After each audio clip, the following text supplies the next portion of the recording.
Tonight, a money-making Ponzi scheme leads to murder from the last person you'd ever imagine. Indeed, David. I just came back from reporting on this story. So many people left heartbroken and mystified. An all-new 2020 begins right now. Tonight, the trial so many have been talking about, with details you haven't heard until now.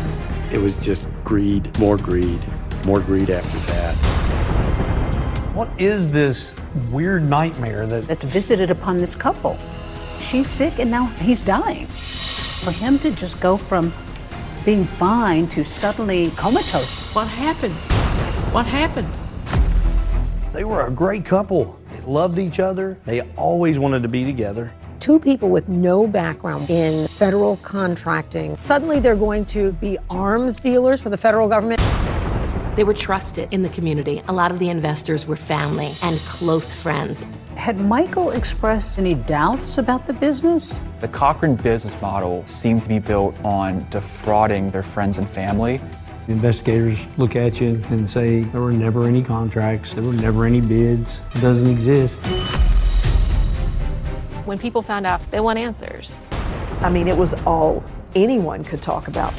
Your friend, 38 years old, is gone.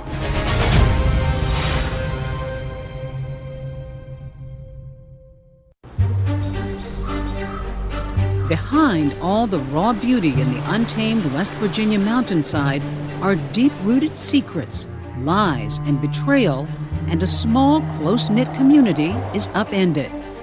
I was just calling to see if you knew when everything surrounding the investigation is going to be over. I don't understand what you mean by the investigation. They're asking people very personal questions about me and my husband's relationship, but I just can't keep living this way. And at the center of all that unraveling is this couple, the Cochrans.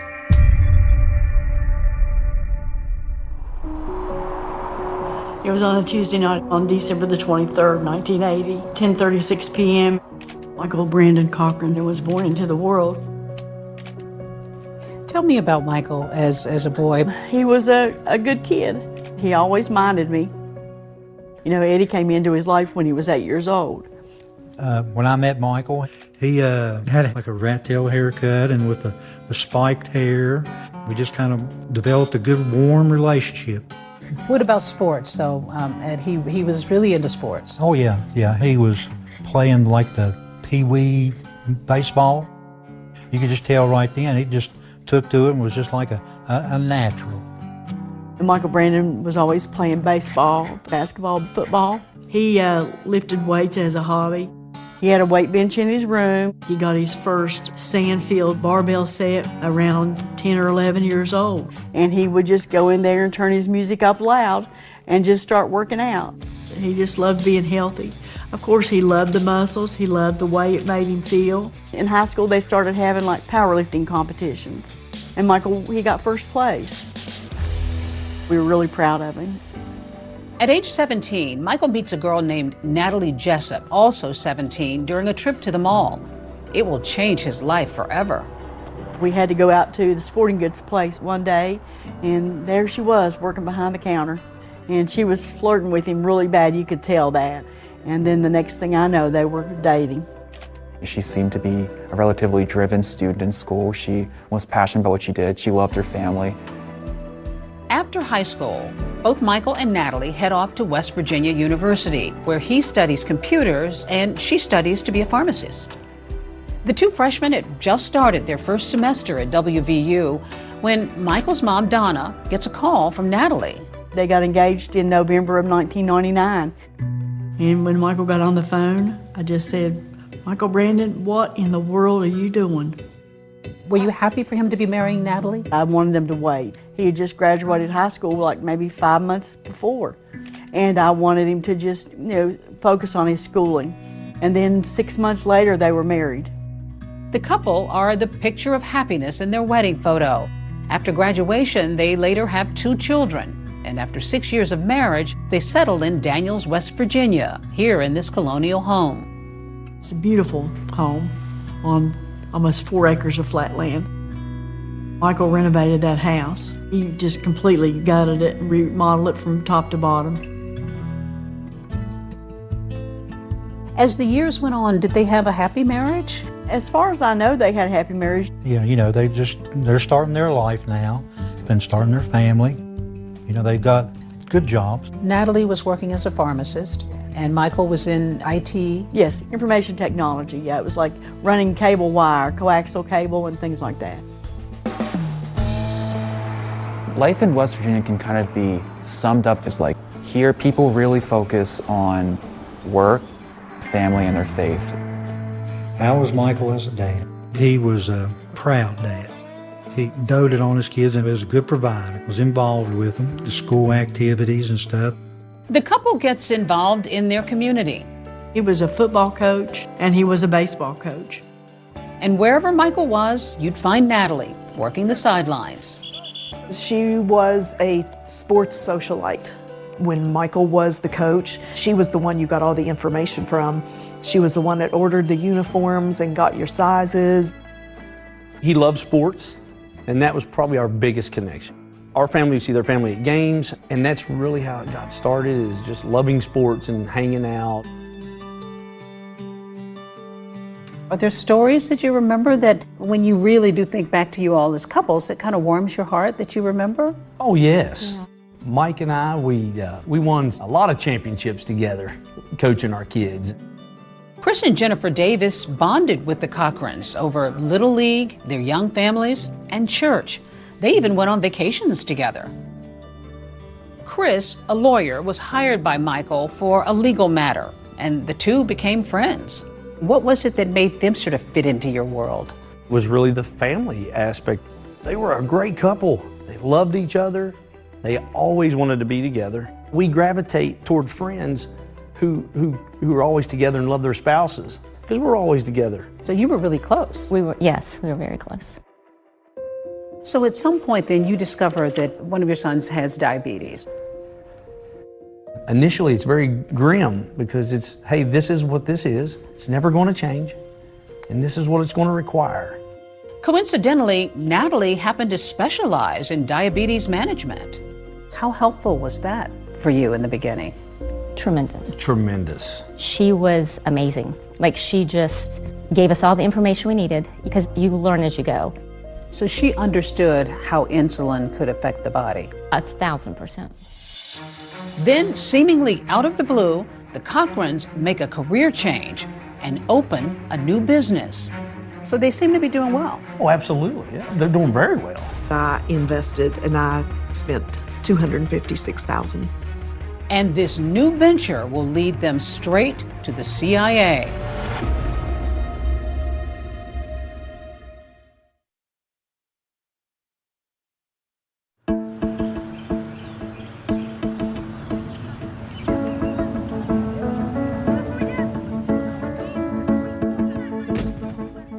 Everybody is very involved with their kids around here, into sports, and that's where parents usually hang out, at school sporting events. Just like his dad, Michael Cochran's son loves sports, especially baseball. And it's a family affair. With Michael coaching local youth sports leagues, Natalie becomes treasurer of the middle school baseball program. She was heavily involved in that because Mike was a coach. They were involved in tons of leagues and different things. So you were all involved as friends in the sports world with your children? Yes, that's correct. We met the Cochrans because I had put my son into the draft for the Little League Baseball. Toni McCall met Michael and Natalie after her husband died of leukemia, leaving her a single mom to 3 children. Michael very much took on a father figure role, especially for Cash. He was so good to him. He took him everywhere. They went fishing. They went to practices. It was the dream come true to have that father figure when you don't have one for your kids and you want one.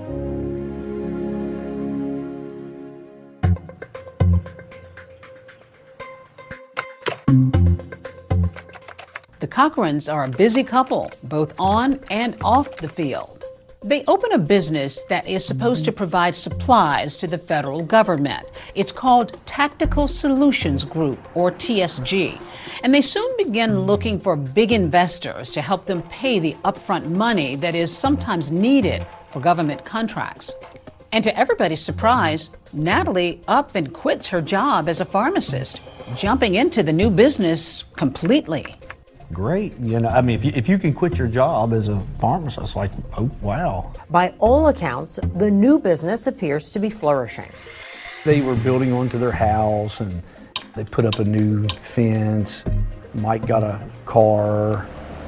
So they seem to be doing well. Oh, absolutely, yeah. Yeah, they're doing very well. Natalie tells friends they were inspired by that movie War Dogs, the one about two men with no experience in the defense industry who become arms dealers to the U.S. military and get in way over their heads. They call guys like us war dogs, bottom feeders who make money off of war without ever stepping foot on the battlefield. When she told me that we're going to make all of our employees watch War Dogs as like an onboarding video, I said, well, you do realize that the guys went to jail, right? It might surprise people to know that any civilian can seek a government contract. All you have to do is register, and then you can start bidding. It can be a small business, an individual, a nonprofit agreeing to provide goods or services to the government at a specific rate at an agreed upon time. The process is you discover the contract, you bid on the contract. And if you're chosen, suddenly you're in business with the U.S. government. The Cochran's website for their business, TSG, boasts impressive clientele from within the government, including the Department of Defense, FEMA, Homeland Security, and the CIA. Tactical Solutions Group was supposed to be a whole goods seller, so they could sell healthcare equipment, masks, firearms, and various things like that. Michael Cochran would spend hours sifting through all of these government contracts. And he would tell Natalie what he'd found. She'd go to the investors and say, Michael found the most incredible investment. What did you know about what this business was all about? They got this niche, a woman-owned small business. The idea of the federal government will pay $50 for a $10 hammer. You just got to be able to get in there and get the contracts and fight with the big guys. And all the couple needs now is a little startup cash. Most of their investors were friends, family, people that they knew. We invested $245,360.69. That was our retirement savings. Michael's mom, Donna, remembers the first time Natalie approached her about investing in the family business. Do you remember what she said? Yeah, she asked us if we wanted to do the government contract. She said that she wanted to help us out, you know, when we got ready to retire. At what point did you decide that maybe this was something you might be interested in getting involved in? About a month later, she told me that she was doing it for her parents, that they'd made $60,000 in 5 months. And so we thought, well, you know, maybe we'll give it a try. That's a pretty good return. Yes, ma'am, it sure is. Donna Bolt says her daughter-in-law claimed she could get her initial investment back with profit, sometimes in as little as 10 days. So when they come to you for a potential investment, what's your initial thought? Well, my initial thought was, sure. The Cochran's close friends, Chris and Jennifer Davis, say the couple approached them after church saying they needed some major cash to fulfill a contract for dental labs, saying if they didn't get the money right away, they'd lose the entire contract. But it was more than just, hey, do you want to invest? There were supposed to be dental facilities on military bases. That's why we couldn't see any of the documents. Because she knew I was going to ask that. I was like, what's the well, you can't see it, you don't have authorization. We can't do that because it's the Department of Defense.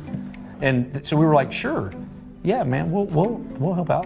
How much were you investing? $511,000. When Chris Davis hears who's investing, he says it seems like a safe opportunity. I trusted all those names and people in the community. So if they were involved, it must be sound and good. Absolutely. The names that were lining up, it fit. Like, okay, these people aren't going to do anything crazy. Tony McCall says the circle of trust was how she too decides to invest. She had pulled someone in that I was close to and had been getting them to do contracts. She says that person calls one day with an opportunity for the two of them to go in on a contract, but they've got to do it immediately. It pays out in 45 days, but you have to do it right now. Like eBay, she bids at the very last minute so that nobody can go in and bid over top of her. But you have to tell me right now. And so I did it. I spent $256,000. By all accounts, it seemed to be a safe bet. The Cochrans appear to be doing well. I had seen the money that they were spending.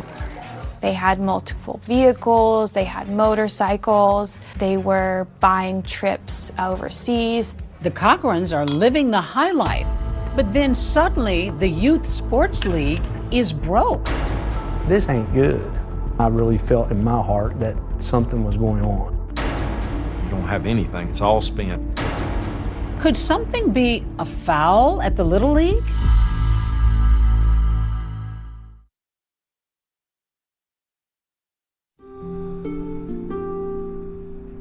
In the small community of Beckley, West Virginia, after just a year, Natalie and Michael Cochran's business is doing very well. And family and friends noticed the couple seemed to be too. It appeared that Natalie and Michael were quite wealthy, and they were living like they were. They had multiple vehicles, they had motorcycles, they were buying trips overseas to Paris, they went to Hawaii. You know, we just thought it was wonderful. We just thought they were doing so good that we were so proud of them. I mean, they had 3 homes, a pickup truck, motorcycles, a nice antique car. Him and Natalie drove up in a 1965 Shelby Cobra. It was a kit car. It was just something that they bought, and we were just very happy. We even took a ride in it.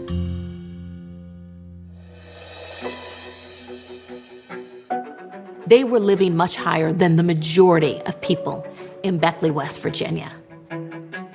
Did you see a difference in how their lives seem to be changing? Oh, yeah.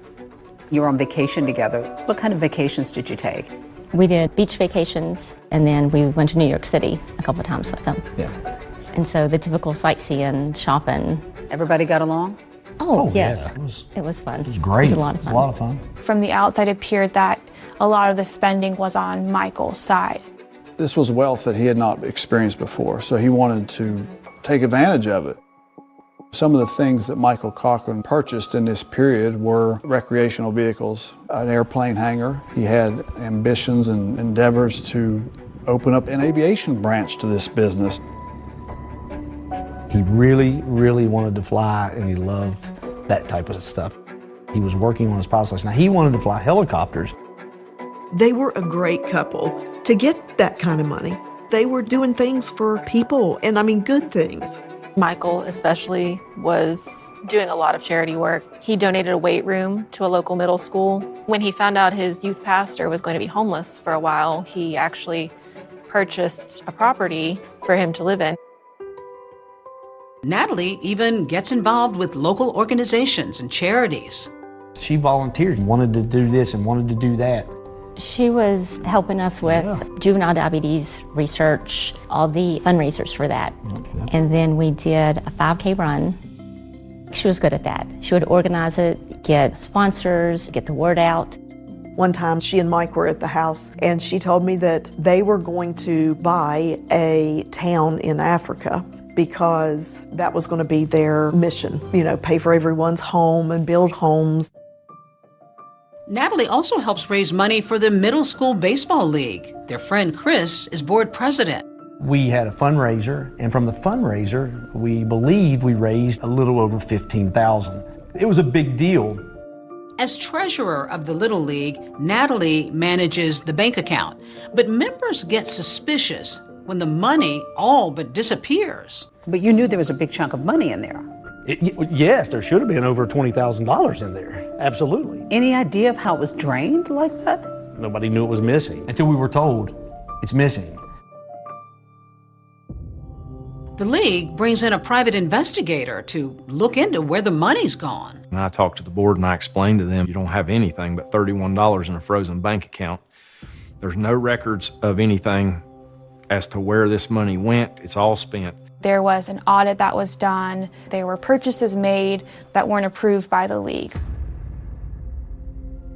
There was purchases to TJ Maxx, purchases to Olive Garden, and then when I started adding it up, I'm like, $32,000 in one night you raise for 2 sports teams, and it all just disappears. I mean, there's no way to rectify that. Questions are now swirling over the missing money and if Natalie could be involved. And when some investors with the Cochran's business get wind of it, they're getting concerned about the money they've been promised. As time is going on and you're not hearing anything, are you starting to panic at all? We'd ask. We'd say, Natalie, we need our money. I said, our car's going to break down. We need the money back. She would say, it's coming, I promise. And then she would send me text messages and say, your money is going to be deposited in your bank account within the next 24 hours. And we'd wait, and it was never there. You didn't get anything? No. Donna says that any communication she had about the couple's business was typically with Natalie, not her son. Every time that I received any kind of message, it was a text message from Natalie. It was she and I that was constantly going back and forth with contracts. Meantime, Natalie continues to portray the business as extremely successful. From the outside looking in, I would have probably been pretty impressed. Thought, man, right here in Raleigh County, West Virginia, these people are knocking it out of the park. One investor says it's astonishing how much money Natalie says she's pulling in. She did give me a number at the time. This was like $343 million we're going to have to put in this bank. That was a little hard to believe. Natalie and Michael tell a local bank their business is worth more than $500 million when they apply for a $100,000 loan. Was her business worth $500 million? No, absolutely not. It turns out the Cochran's business is not what it appears to be. I said, in pure West Virginian, this ain't good. I really felt in my heart something was going on. The fundamental problem is that it was all a lie. And when secrets come to light, it's far worse than anyone could have imagined.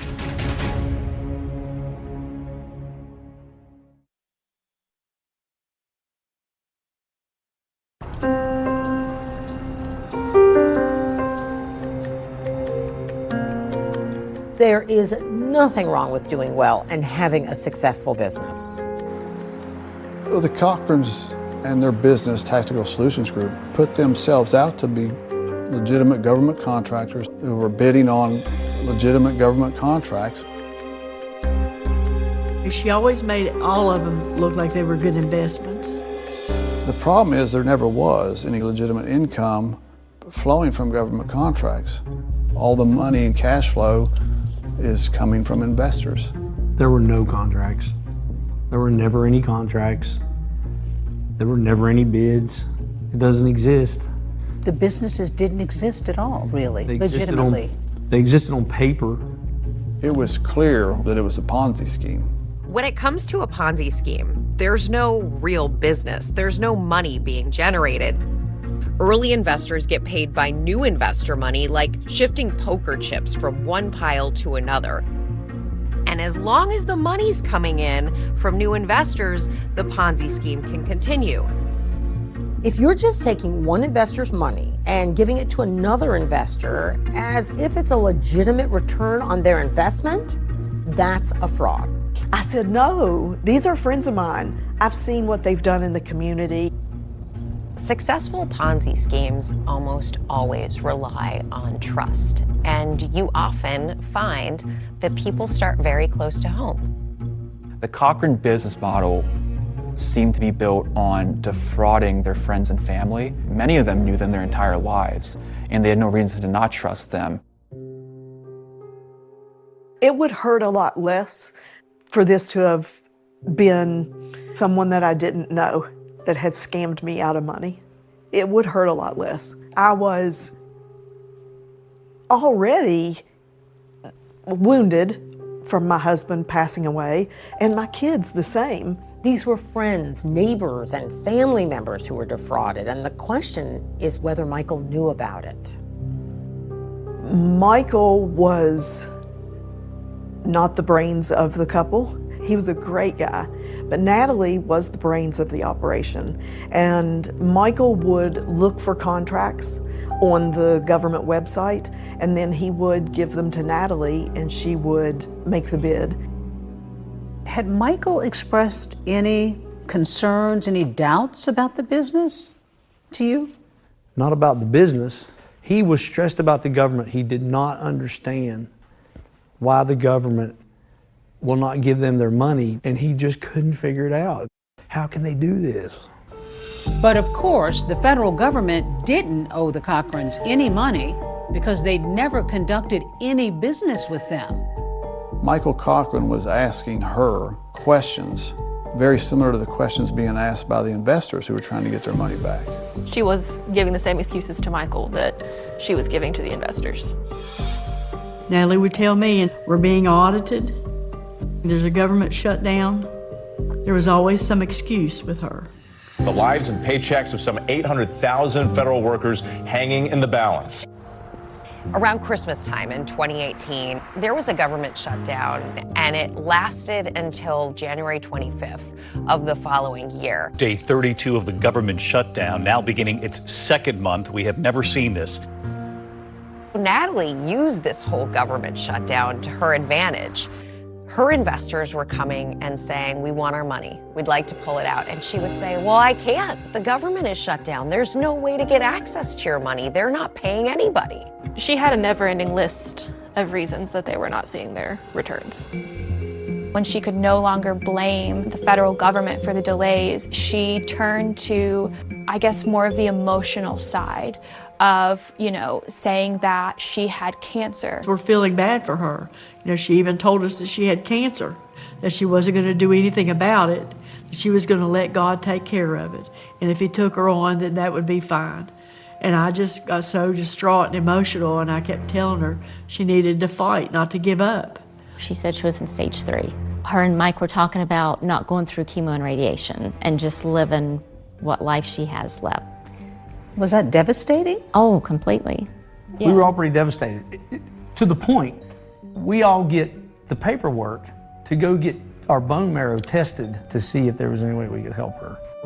Remember, Toni McCall had lost her husband to leukemia. She was skeptical about Natalie's claim of having cancer. I believe that Natalie used the leukemia to stall on having any payments. I knew she didn't have stage 3 leukemia because it's not in stages, it's in types. Everything pointed to the fact that she did not have it. She had told us that she was losing her hair from the chemo she was taking, and she flips her hair over and she has a perfect dime-sized circle where she has shaved a spot in her hair. And if you lose your hair from chemo, you don't see 5 o'clock shadow.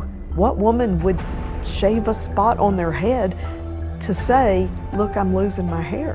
And so I absolutely knew at that point that she would do anything to cover up and to lie.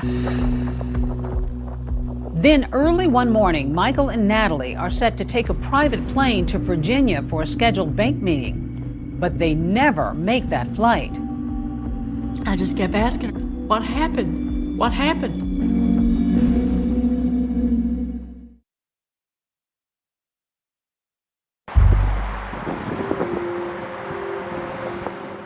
On the morning of February 6th, the plan was that the Cochrans, Michael and Natalie, were going to fly to Virginia to visit the Bank of America there.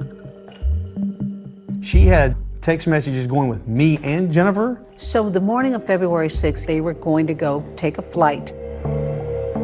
She said she was too sick to fly. She had the flu and the norovirus, and it hit her so hard because of her cancer. She had gone to the doctor, and they put her on such a high dose of steroids that her blood sugar was elevated. She had asked to borrow a vial of insulin. So she needed a bottle of your son's insulin? Yes. And I told her that Chris was getting ready to leave the house, that he could drop it off for her. Chris drops the insulin around 10:30 that morning. Jennifer and Chris receive a photo about 2 hours later, around 12:30, of Michael laying unconscious in the Cochran's kitchen floor. Michael was laying in the fetal position in the floor in his kitchen. So she sends a photo out of him on the floor? Yeah. And my reaction in the text was, is he okay? What's going on? He's fine. The contractors are here, putting him on the couch. Okay. Michael is moved from the floor to the couch. People start coming into the home saying, hey, you should probably take him to the hospital. Throughout the day, some of the couple's friends come to the house while others text Natalie, worried about Michael. Every time we would check on him, we would get, he's fine. He's going to sleep it He's off. going to sleep. He's sleeping it off. She said that he was sleeping it off on the couch. The wording of the messages were as if she was communicating with him. He won't go to the hospital. Oh. He won't go to the hospital? Yes, when she says he won't go to the hospital, in my mind, I'm thinking that he's told her, I'm not going to go to the hospital. Almost unilaterally, all of Natalie's friends were urging her to take Michael to the hospital, and Michael needed medical attention. And so you're looking at close to 8 hours that this man, that he was incapacitated. He was unconscious, he was on the couch, and pretty much unresponsive. I get a message at around 6:30. I'm at Gavin's basketball game. And the message says, can you come by after the game? Chris Davis shows up and insists that they take Michael to the hospital, and they load Michael in the car. I knew something was wrong. He's just totally unresponsive. I was like, well, I said, he's gotta go to the hospital. He's been unconscious for 7-8 hours. Like, we're getting him to the hospital. Michael got to the ER at Raleigh General Hospital. His blood glucose was at 21. He was critical, and he was intubated. A blood glucose level of 21 would be extremely low, dangerously low, and basically result likely in some sort of massive cognitive dysfunction, coma, seizure, or even death. Michael's parents are at home that night with no idea of their son's condition. We came home from church, watched a little TV. I was in the bed. Eddie brought me my phone. He said, you got a text message from Natalie. It's 10:30 at night. Concerned by such a late night text, Michael's mom, Donna, checks Natalie's message. She sent me a picture. There's Michael Brandon in the bed, and he's on the ventilator, unconscious, unresponsive. The Davises also received texts from Natalie showing Michael in the hospital. I just kept asking her on text message, what happened? What happened? Doctors determined that Michael is suffering from cerebral edema. Cerebral edema is the medical term for swelling in the brain. We usually think about cerebral edema in the setting of a big bleed or a traumatic event. Michael Brandon, he was fighting to breathe. He was trying his best to live.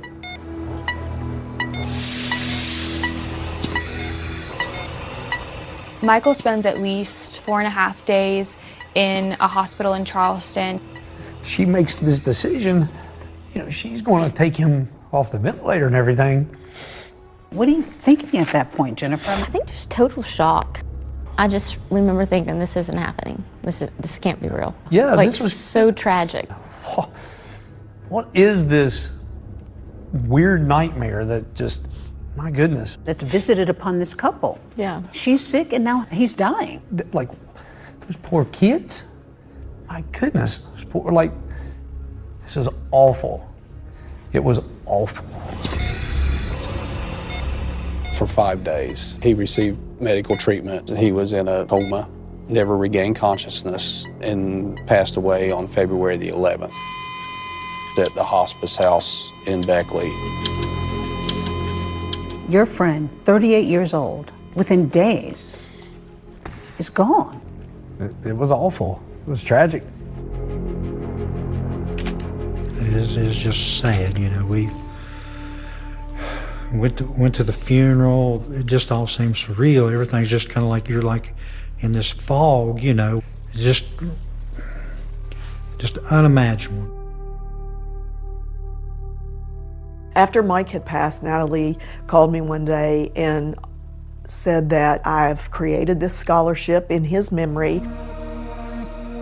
Natalie starts a scholarship called the Coach Michael Cochran Legacy Scholarship. It appeared that Natalie was selecting people who were family members. There were also people that Michael coached. Tony McCall's son is one of those high school students that Natalie had offered a 4-year college scholarship to. These scholarships, they're the kind that kids dream of. Natalie, newly widowed, continues running her businesses. But then 4 months after her husband's death, she suddenly decides to sell nearly half of Tactical Solutions Group for $4 million. She had negotiated to sell that business with a buyer, offering to buy a 49% interest of her business. So this buyer had wired her $50,000 as an earnest deposit on his buy-in to this business. But before the deal can go through, police show up at the Cochran home with a search warrant. She said, oh, they came here and they took everything. When they raided her house that day in June, that was huge. I mean, it was all anyone could talk about. When police search the Cochran home, they find something unexpected that could explain Michael's sudden death. A man, 38 years old, what a fitness guru he was, to suddenly die in the midst of financial crimes occurring. I mean, that's pretty suspicious. So they decide to exhume Michael Cochran's body. Does the big con turn into an even bigger crime?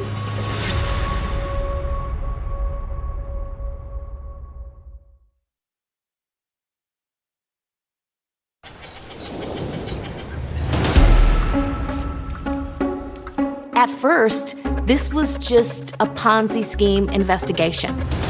Tonight, all eyes on the headline-making court case that just wrapped. The interest in this case was huge. Police are investigating the death of Michael Cochran. To suddenly die in the midst of allegations of financial crimes was pretty suspicious. So you think he was duped as well? 100% I believe that. The defense counsel made it clear they were living this lavish lifestyle. So how couldn't he have known that this was a Ponzi scheme?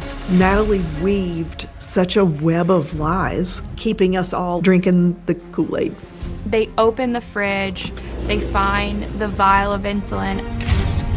That was huge. Did anybody take insulin in the house? No. I said, insulin, what are you doing with the insulin in the refrigerator? Prosecutors called that the murder weapon. What keeps Gavin alive, she used to take life. Just in shock. I was still in shock. The defense can say, maybe he died of something else. I know that he took steroids and he took many other supplements. He was a ticking bomb. Your daughter-in-law is being accused of killing your son. I mean, how do you kill somebody that you're supposed to love?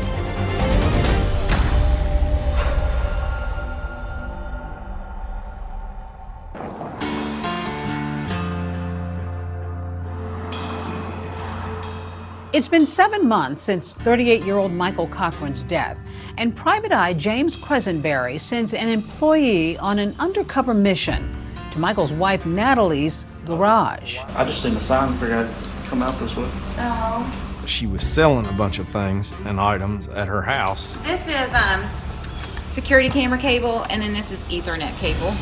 He's there to secretly get a closer look The question was still out there of whether she was sitting on a pile of money, all these different questions. You don't want civil arrest or anything else?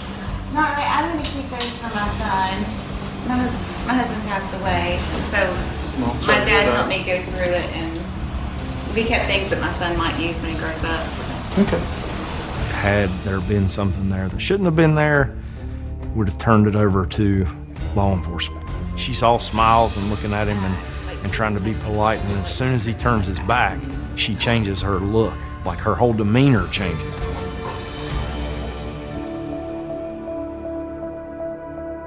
In the months since Michael Cochran's death, authorities have started to take a hard look at the Cochrans' so-called businesses.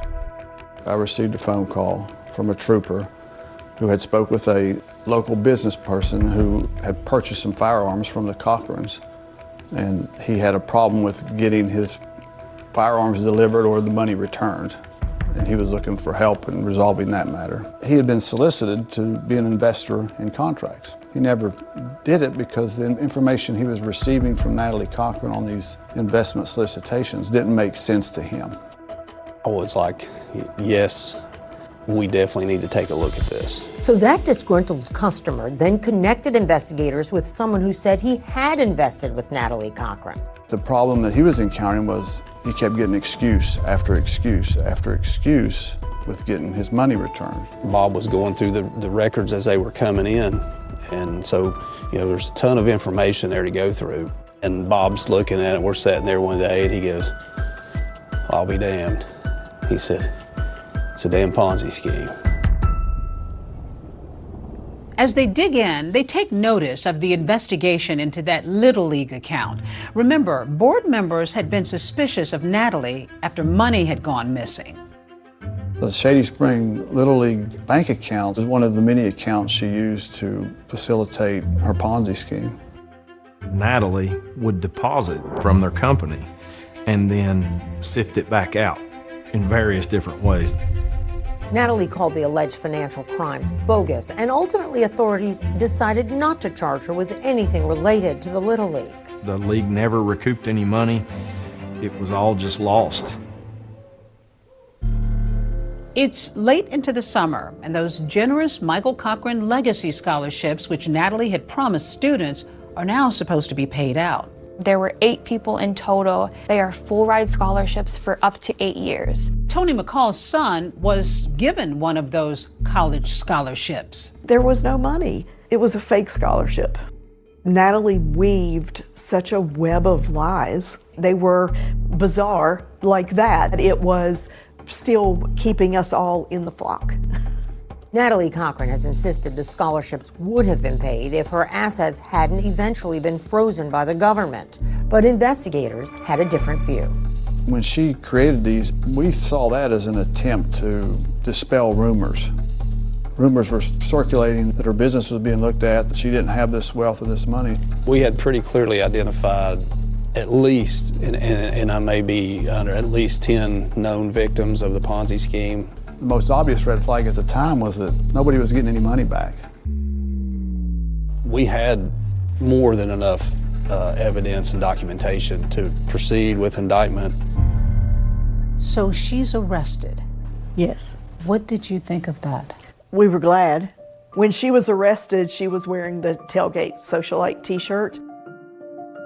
That was the true Natalie right there. Natalie Cochran faces 26 charges related to the fraud. She pleads not guilty, but her investors are deeply distraught over the hundreds of thousands of dollars in lost money. I spent $256,000.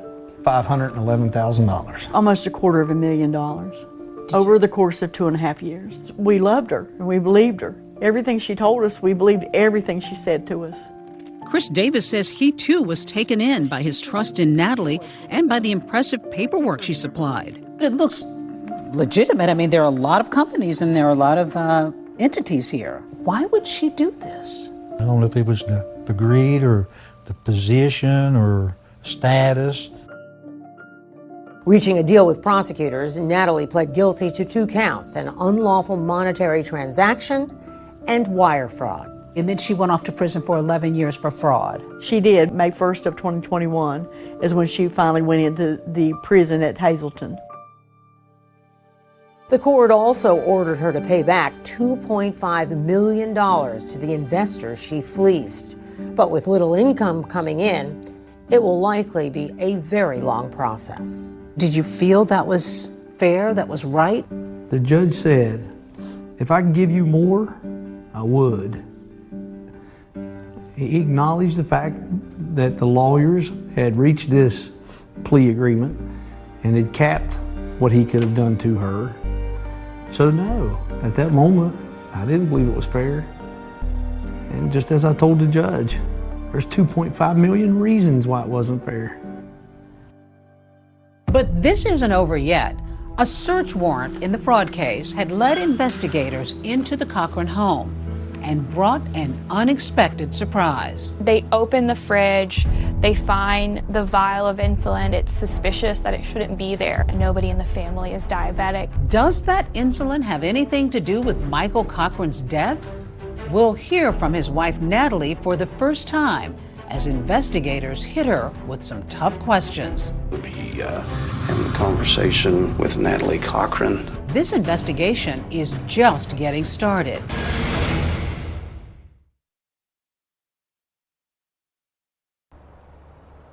At first, this was just a Ponzi scheme investigation. But as authorities investigate the fraud case, they also began questioning Michael Cochran's unexpected death. Michael Cochran, who was 38 years old, seemingly a fit, healthy man. He took care of himself. He did work out all the time. To suddenly die in the midst of allegations of financial crimes, that's pretty suspicious. No autopsy had been done on Michael Cochran. The death certificate issued by the hospice where he died listed natural causes. There was no medical examiner involvement. Natalie Cochran gave different versions of what happened with Michael on February the 6th to multiple people. So authorities arrange a meeting with Natalie. Today's date is April 8th, 2019. I explained to her we were looking into Michael's death. Natalie, just tell me how things progressed with Michael. February the 6th, whatever day we presented to the hospital, we went into the kitchen and all of a sudden he started throwing up in the sink. And I heard him hit his head, and then I went in there and he had fallen. And so I didn't know what to do because Michael was very adamant after he got out of the hospital last time. He said, if you ever take me to the hospital again, you're going to be dead. It turns out Michael had been hospitalized for several days back in November for potential exposure to black mold. Natalie says she thought one of his training supplements could have been making him sick. It was her belief that Michael had taken an overdose of this supplement that she alleged was coming from Mexico. I'd always been learning that this stuff's not safe. It even came in a bottle that said for animal use only, not for human ingestion. It was like syrup. Right. He was taking it to gain mass, and he was cut up. Gotcha. And it also had an insulin component in it, which bodybuilders can manipulate insulin to cut muscle. She introduces insulin in the discussion as part of Michael Cochran's weightlifting regimen. Mike was all about, he was just very into body. Is there any chance that he would have purposely taken too much of that? He did purposely take too much, but he was trying to super load. There was always this effort to make sure that there was an explanation for insulin being somehow involved in Michael's death. In the third conversation, she brought up that Michael was injecting with insulin. She had done a complete pivot from where it was all this supplement. Now Michael's injecting insulin. The insulin he was doing through injection. Correct. He would inject it before meals so that it would cover any carbs that he ate. Insulin is used primarily by diabetics to essentially help us regulate the blood sugar in our body. He wasn't diabetic, obviously. No.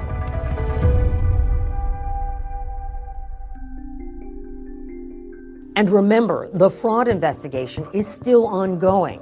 In June of 2019, federal and state authorities conduct a search of the Cochran house. Natalie is there. She was in the garage. The search warrant was done based off the financial crime information investigation only. We anticipated finding additional evidence regarding this Ponzi scheme. But they found something else they didn't expect. Sometimes things happen in investigations that you call it fate. I started rummaging through the refrigerator, and there's this bottle of insulin sitting right there. It shouldn't be there. Nobody in the family is diabetic. That was huge. Where did it come from? Whose is it? Natalie's got the same answer for authorities and for Michael's mother. She said, oh, they came here and they took everything. And she said they even took the insulin out of the refrigerator. Now, what did you make of that? Did anybody take insulin in the house? No. I said, insulin, what are you doing with the insulin in the refrigerator? I keep that here, she said, for Gavin when he came over, if he needed a shock, because he's a diabetic. You believed it? We did. Remember, Gavin is Chris and Jennifer Davis's son. They tell authorities they never stored his insulin at the Cochran house. But then they recall the bag they left for Natalie the morning Michael collapsed. The investigator said, did she ever borrow insulin from you? And that's when Jennifer was like, yeah, she needed it when she had cancer and she got sick. And that's when they were like, you know when? And I felt like at that moment, we both were like, oh my goodness. Because now we know that she's a thief and a fraud. When we started seeing the text messages with Jennifer Davis about insulin, it was very revealing. If you believe the previous things that Natalie has said, she should have already had insulin readily available in the home. So it made no sense to go through all this effort. I think it's clear that she poisoned him with insulin. Authorities develop a theory of how Natalie may have used insulin to kill Michael. When he's finally taken to the emergency room, he presented with a blood sugar level of 21, and he's not diabetic. You get low blood sugar by receiving too much insulin. Natalie had access to insulin. She had the means to inject it. She knew exactly what insulin would do. Investigators believe there's enough circumstantial evidence to tie Natalie to Michael's death. 39-year-old Natalie Cochran is now accused of the February 2019 murder of her husband, Michael. Natalie Cochran pleads not guilty. Was that hard for you to accept that your daughter-in-law is being accused of killing your son? Yeah, it was really hard to believe because, I mean, how do you kill somebody that you're supposed to love and they're your children's father? But why would Natalie want to kill her husband? The investigators thought the text messages looked suspicious. Michael didn't know about the Ponzi scheme, but he was learning. Michael was about to discover he didn't have millions, perhaps $1 billion of legitimately earned income inbound from the federal government, and that was a problem for Natalie. Here is exactly the motive of why she felt like she had to kill Michael.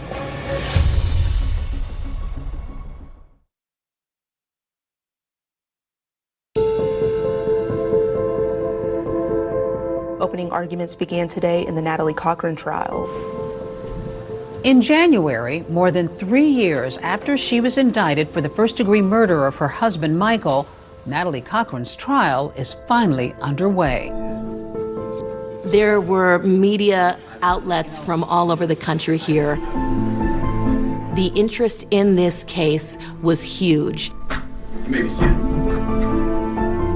For Michael's family and friends, the 3-year wait for justice has been agonizing.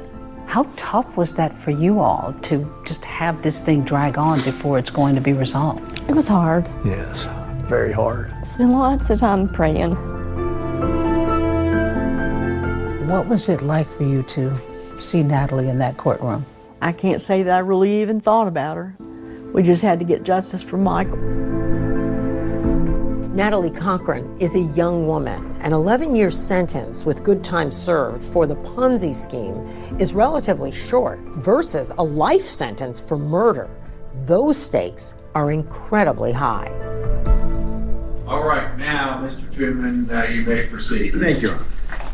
On February the 5th of 2019, Michael Cochran was a 200-pound, healthy 38-year-old man. By midday of February 6th of 2019, he had lost consciousness, and he would never regain consciousness. The state needs to get ahead of the fact that it's an entirely circumstantial case. You got to tell the jury. You're not going to get the stuff you get on TV. There's no DNA, there's no fingerprints. This is it. But that's enough to convict. This is a complex case, ladies and gentlemen of the jury. But it's built by the state of West Virginia on conjectures and innuendos, and glaringly lacking in motive and the evidence necessary to prove that my client killed her husband. Natalie understood that we cannot present a defense that would somehow skirt the issue of the Ponzi scheme or that would hide it from the jury. We admitted to the jury what was well known to everybody. The fact that she is perhaps a fraud and perhaps a cheat, and that you wouldn't perhaps want to invite her home for Sunday dinner, that you wouldn't like her, does not translate into being a murderer. We absolutely believe that the imminent failure of the Ponzi scheme was Natalie's motive to kill Michael. That was going to happen, and it was going to happen very, very quickly if she didn't act. What Michael Cochran didn't know is certainly one of the most important questions here. But to me, what's more important is what he was about to know, the consequences that would come when he found out that information. And at the heart of the case, a vial of insulin. Prosecutors called that the murder weapon. Yeah. Yeah. What keeps Gavin alive, she used to kill. She used to take life. On the morning of February 6th, Jennifer Davis remembers getting a text from Natalie asking to borrow that insulin. She testifies about that exchange. Can you just explain to me what's going on in this conversation? She said that her and Mike, they were both sick, and she had to start taking small insulin shots. Did you provide that insulin to her? I put the insulin in a bag and gave it to my husband, and he dropped it off on the porch on the way to work. Several hours later, Natalie sends Jennifer a picture of Michael unconscious on the kitchen floor. What did this picture mean to you when you received it? Just that it was just shocking that he was laying there. Natalie contacts 2 construction workers that had worked for the family, says, Michael's on the floor. I'm gonna need help picking him up from the floor and taking him into the living room. So after Chris Davis drops off the bag of insulin, Natalie sends out a text. She invites several friends over throughout the day to check on his condition and essentially make sure he's okay, but not take him to the hospital. In a statement to ABC News, Natalie Cochran says that, quote, Mike hated the hospital. He threatened several people that we better not take him back. Stephanie Hamilton, a physician's assistant, came over to check Michael out and found him non-responsive. What did you specifically notice? That he needed to be checked. I said even people with the history of seizures, anytime they have one, they need to be checked. I kept offering, I would go with her. She said she was gonna let him sleep it off. You also heard from her later that. Take a look at that. 21. What does that mean? No one should ever have a blood sugar of 21. What's gonna happen if they do? They're in a coma. Probably near death. At some point, you go over. Yes, and I walk in the living room.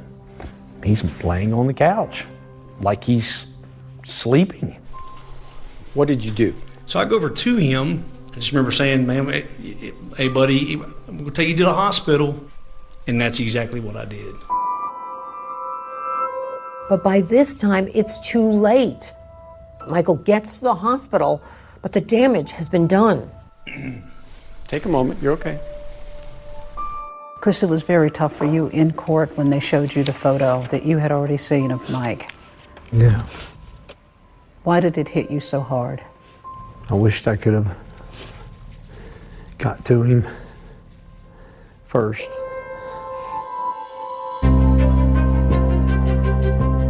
Over 2 days, prosecutors have meticulously laid out the timeline of the day Michael Cochran died. The question now, will they be able to prove that it was his wife, Natalie, who killed him?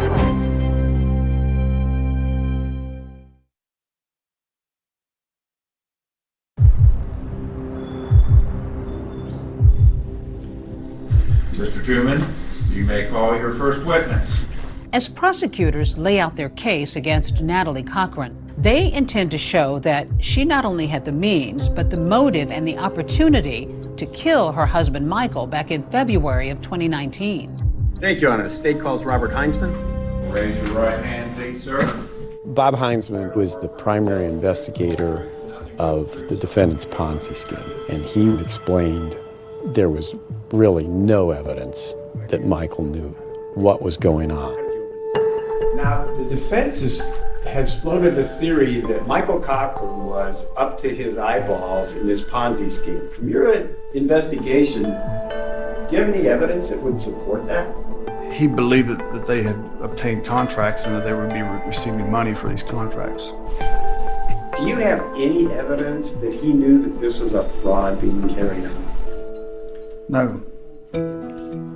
It was important to hammer home that Michael Cochran was at least cognizant of the scheme because it would destroy the state's theory of why it happened. Have you, in your thorough investigation of this case, talked to the children of Mr. and Mrs. Cochran? No. Would it surprise you if I told you that they observed their parents work on the federal contracts? And you're telling this jury that he had no knowledge of these contracts? I'm not telling the jury that. I said that he knew about the contracts that he was led to believe were bid on by their business. The investigation had revealed that Michael was beginning to ask some really tough questions of Natalie about where the money was going. The day before, February 5th of 2019, it was arranged by the Cochrans to charter a flight from Beckley down to Lynchburg, Virginia to meet with the Bank of America banker. And of course, that was a meeting that Natalie could never allow to happen because if it did happen, then Michael would know, and that would have been the end of her Ponzi scheme. Court Nexon was an employee of Bank of America. He testified via Zoom in this trial because he's not local. And that was to take place February 6th of 2019, correct? Correct. Looks like they said they were going to fly in, and so we were basically responding to their schedule and setting things up as best we could. Did that meeting take place? Never took place. Natalie was becoming desperate at this point. Prosecutors argue that if Michael was in the dark, Natalie's deception was about to come to light. Putting Jennifer Davis on the stand explains how Natalie got the insulin that she needed to kill Michael. Jennifer, at this point, you were offering to help out a friend in need. Is that fair to say? Yes. Did she accept your offer of help? Yes, she did. She asked if she could borrow a vial of insulin. According to Dr. Uribe, who was one of our forensic pathologists, the only way that Michael's blood sugar could have plummeted to 21 was if someone else had given him insulin. There was profound hypoglycemia. Hypoglycemia is low blood glucose, Once he was treated for the hypoglycemia, the blood sugar went up and then it went back down again. To me, that is a significant pattern. And why is that pattern significant to you? Because there are only a few things that can do that. One of the big things is insulin administration. But the defense poses an important question. Could Michael have injected himself as part of a bodybuilding regimen? Dr. Uribe pushes back against that suggestion. To my knowledge, bodybuilders don't use insulin. During the murder investigation, Michael's remains were exhumed, and Dr. Uribe conducted an autopsy. And what did you determine were Michael Cochran's cause and manner of death? I came to the conclusion that the cause of death was exogenous insulin administration. Your Honor, the state calls Timothy Bledsoe to the stand. Tim was able to draw all of the parallels and connect all of the pieces. He was able to explain for the jury how and why the Ponzi scheme and the failure of the Ponzi scheme led to the murder of Michael Cochran. It was about telling that story, you know, another piece to the puzzle. And I think overall, we were successful. And we previously heard Jennifer Davis testify that she had insulin sent to the defendant's home. Is that your understanding? Yes. Do you recall why the defendant needed the insulin that morning? I believe it was something related to cancer treatment. And throughout the entire course of your investigation, did you ever uncover any evidence that the defendant had cancer? No. Did you waver at all? Did you wonder maybe the prosecutors had this wrong, that it was just a horrible set of circumstances? Not once they talked to us. And then I started going back through, you know, my text, and, you know, Chris and I started talking, and then I was just in shock, disbelief. I was still in shock. It just doesn't seem real at all. But it was hard. Prosecutors have rested their case. Now it's the defense's turn to persuade the jury that Natalie Cochran is innocent. And to do that, they bring in their own star witnesses, Michael and Natalie's children. Do you swear or affirm to tell the truth, the whole truth, and nothing but the truth, so help you God? Yes, Your Honor.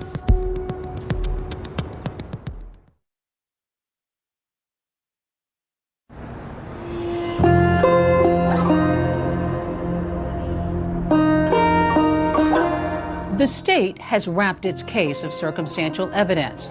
Now it's the defense's turn. Good morning, ladies and gentlemen of the jury. Good morning. They believe there's not enough evidence to prove that Natalie Cochran killed her husband, Michael. The atmosphere in the courtroom was, what's the defense going to bring? You could sense some anxiety there of what the defense was going to say about Michael to try and explain away Natalie's actions. The defense has already told the jury that Michael Cochran was, quote, a ticking bomb because of his alleged medical problems and health history. Their game plan is to discredit the prosecution's case and Michael Cochran himself. There was no forensic evidence to tie her to a murder. Zero forensic evidence. They called two surprising witnesses to the stand, Natalie and Michael's children. Would you state your name for the record? Nicole Cochran. Okay. What type of medication was he taking? I know that he took steroids and he took many other supplements. Did he do it daily? Yes, every morning. Was he into supplements and vitamins and all of that stuff? Oh, absolutely. He took his supplements, his pre-workouts, and those things. He tried to take care of his body. He would lay all of his pills out on the counter, and there would be so many of them that they would just sit in a whole circle, and it looked like the size of a dinner plate. And then he would scoop them handfuls at a time into his mouth. The theory by the defense counsel is that Michael Cochran was not a healthy individual.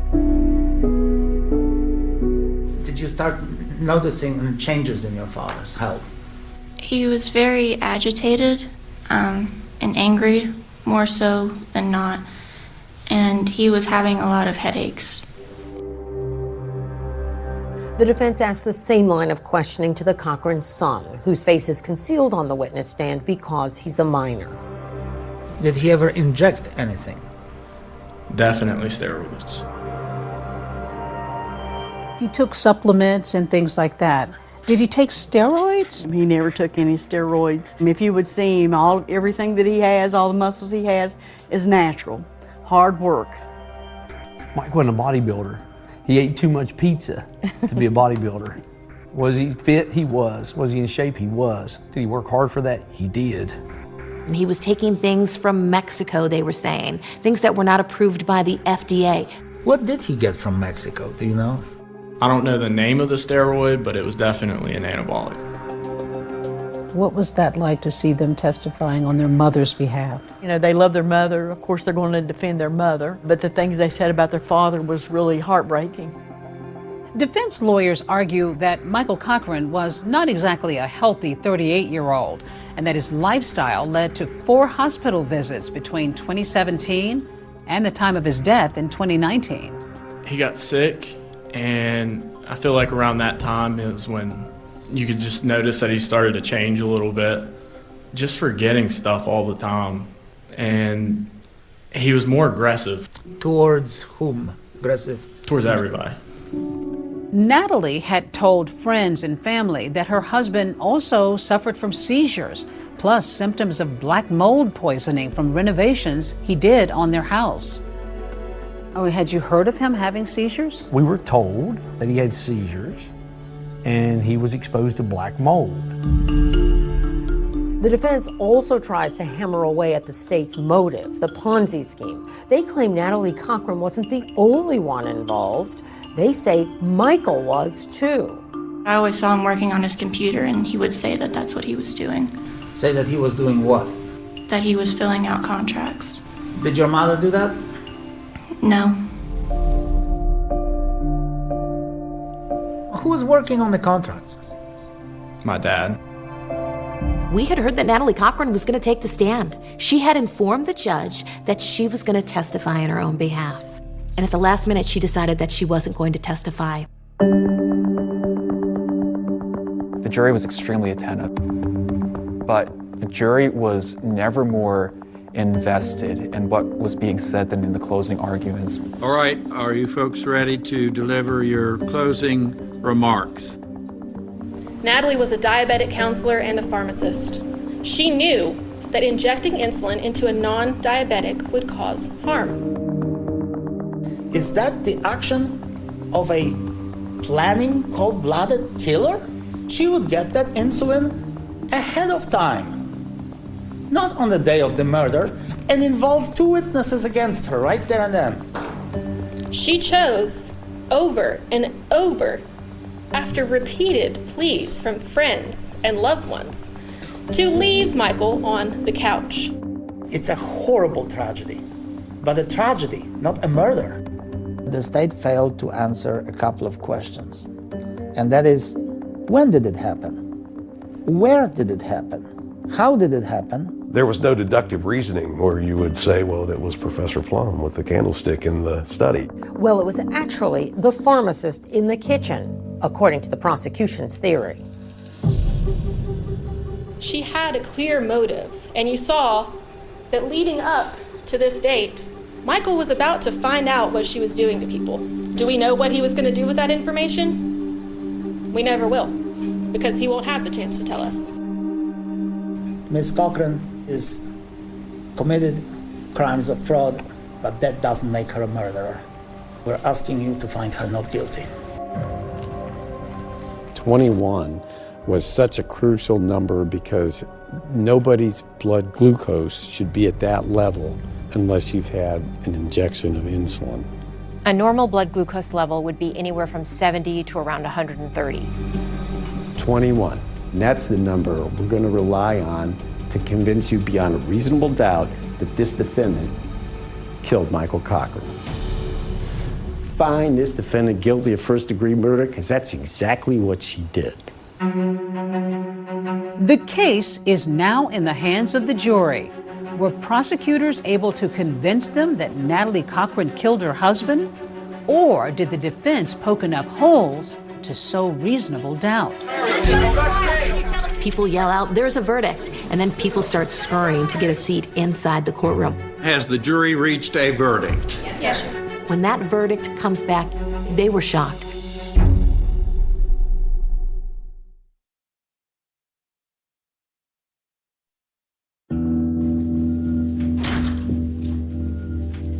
The verdict, handed down just weeks ago, came quickly. The jury deliberated for less than 2 hours. Would the defendant please rise? The jury verdict is as follows. The defendant is guilty of murder in the first degree. What was it like when you heard guilty? We were so happy because we're finally getting justice for Michael after all these years. You know, I could just feel my spirit and everything just going, you know, this is what it's supposed to be. It was exhilarating to hear the word guilty. And all I can think is we did it. We got her. And the jury is not finished. They've got another decision to make, what's known as the mercy phase. Good morning, members of the jury. Good morning. You are back. Mercy, which means the defendant gets parole eligibility after serving 15 years, or no mercy, which means there's no eligibility for parole. You'll raise your right hand, please. A slew of Natalie Cochran's family, including her mom, tearfully take the stand. I beg. I don't know what else I can say except please give mercy to her. For a second time, Natalie's 19-year-old daughter faces the jury that's already convicted her mom in her father's murder. I missed her at my high school graduation, and I missed her on the day I moved into college. I'm begging you to give her mercy so that I don't have to miss more. Natalie Cochran's family ended up leaving when the family of Michael Cochran, when they were up there. Raise your right hand, please, ma'am. We, along with our family and friends, have sat quietly and graciously and painfully watched and listened as Michael's good name has been murdered time and time again. It was one of the most intense pieces of testimony in the entire trial. This spoiled, evil, narcissistic murderer had seldom, if ever, been denied this which she wanted. She will try to blame my precious son Michael for her evilness and deceit. Do you remember what you said that you felt the strongest about? When I said that please, please, don't give her any mercy. We ask that you please, please, no mercy. She never gave Michael any mercy. I think it was extremely riveting for the jury to see.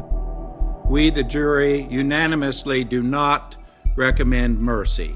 Natalie Cochran will spend the rest of her life in prison. But the pain lives on for Michael's friends, Jennifer and Chris, whose son's insulin may very well have been used to end their friend's life. I trusted her, and that's the exact same thing she used and borrowed from me. And that's hard, and that's something I'll have to live with. As far as I'm concerned, justice has been done. She's where she needs to be. You've lost your son, you've lost financially, you've lost a lot. Yes, we have, but we have each other and we're strong for each other. That's the only way we can get by, and because of God. What about your grandchildren? Do you hope to have a relationship at some point with them? Right now, I think it's best the way that it is. I don't see them coming around, and we have to accept it and just go on. Just days after the verdict, I visited with Michael's parents. His stepfather, Ed, took me to a special place they've created to honor their son's memory.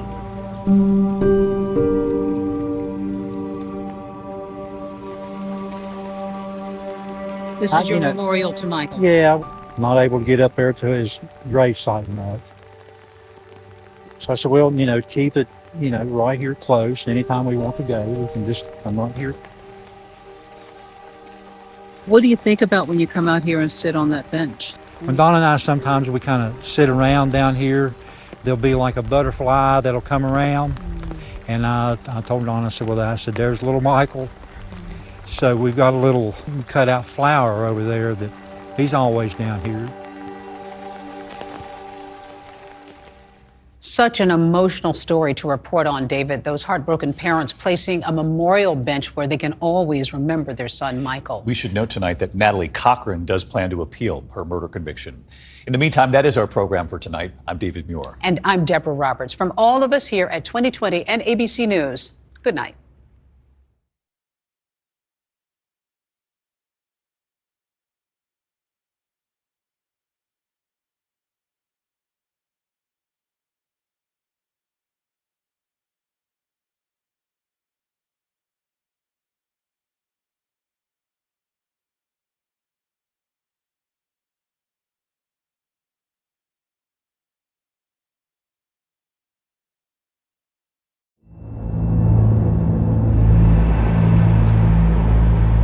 The police are meant to protect us from the worst of society.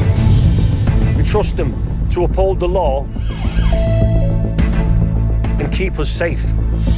But what happens when the protector becomes the predator? He's performing as the protector of the public. On the other hand, he's actually a really dark monster. Is that how you obtain this material? And the people who are meant to keep us safe become dangerous. I'm arrested on suspicion of attempted murder. Even though you're a police officer, people will feel that they're above the law. But how would you catch a criminal who thinks like a cop? He's got a head start on the investigation team. He's panicking at this point, and he's now running. I've enlisted the help of 3 experts. 2 senior officers that have put hundreds of offenders behind bars. Most people, they know when their back's against the wall and they're going to get convicted for something. The horror, he's one of us. And a leading psychologist who can analyse the criminal mind. Underlying that anger is the need to dominate, is the need to control. In this series, I'll discover cops who put themselves on the wrong side of the law. He's like a Jekyll and Hyde character. Abuse their power and commit horrific crimes. We should never have had that badge, ever.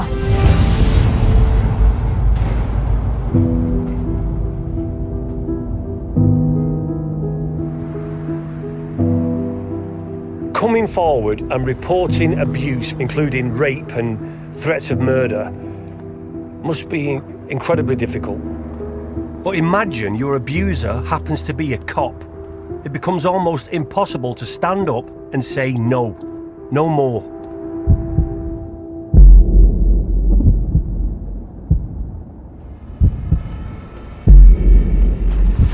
In Hackbridge, southwest London, a woman is seen running down the street, screaming, clearly terrified. She's begging passers-by for help. He's behind us. Help! I've been attacked. He's kidnapped me. I need the police. 999, what's your emergency? I think he's going to kill me. Who was this woman? Who was she running from? And why was she so afraid?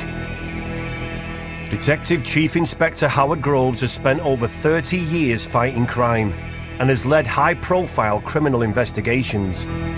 In that time, he's seen it all. But this is a case that shocked even him. Tell me, how does this story begin? It's the 5th of September 2023. There's a female who's running down the street. Her hands are tied with cable ties. She's barefoot and she's shouting, "He's going to kill me, he's going to kill me." A member of the public who's driving their vehicle stops and lets her get into the vehicle. And from that point, the police are contacted? Yeah, and she gives them an account of events, that someone had raped her, had actually put her into a vehicle against her will, and then threatened to kill her. The woman convinced her attacker to stop the car, claiming she was going to be sick. This gave her the chance she needed to make a run for it. She must have thought, it's now or never. Yeah. I either run and get help. That's exactly what she did. He initially got out the vehicle and then got back into it and then drove off because obviously he realized at that point that other members of the public were getting involved. It would have been a chaotic scene. When the officers would have arrived, I'm sure that the victim would still have been hysterical. So they would make sure that they get the ambulance there, that they can make a proper assessment of her. But at the same time, the officers would be acutely aware that the suspect is adrift. Is it immediate that the police would have found out who she was talking about? The preliminary inquiries would have been asked a simple question: do you know the name of your attacker? So who is this person who was trying to kill her? The suspect at that point was somebody by the name of Cliff Mitchell, and he was a serving police officer at Hounslow Police Station. 24-year-old Mitchell had joined the Met just 2 years earlier. As a serving officer, he knew police tactics and how to evade arrest.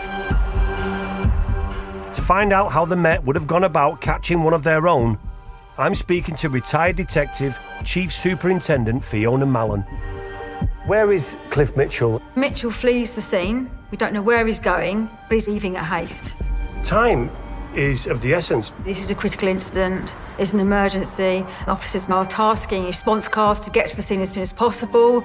They are contacting specialist officers in terms of kidnap and specialist skills, and they're doing everything they can to track and find Mitchell and to make an arrest. The police would have been doing intelligence checks on that vehicle, checks on the ANPR on the vehicle it's driving, trying to find out its location and pinpointing their resources to that vehicle to get there as soon as they can.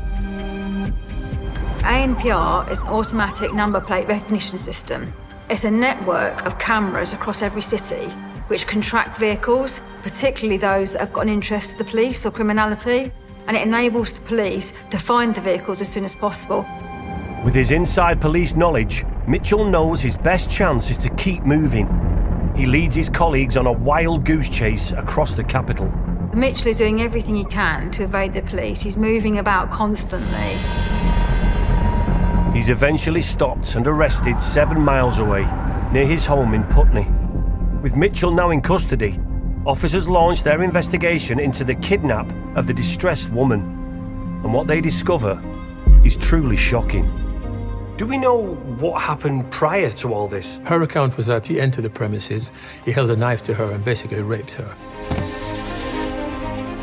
After the rape, he then pulls a hood over her head. He ties her hands with zip ties. He threatens her again with a knife and says, "You know, you're coming with me."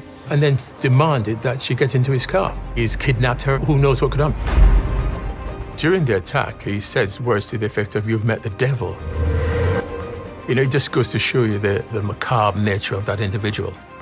He said in his police training he knew how to dispose of bodies and said, "No one will believe you because I'm a police officer." At this point, I think she thought she was going to die.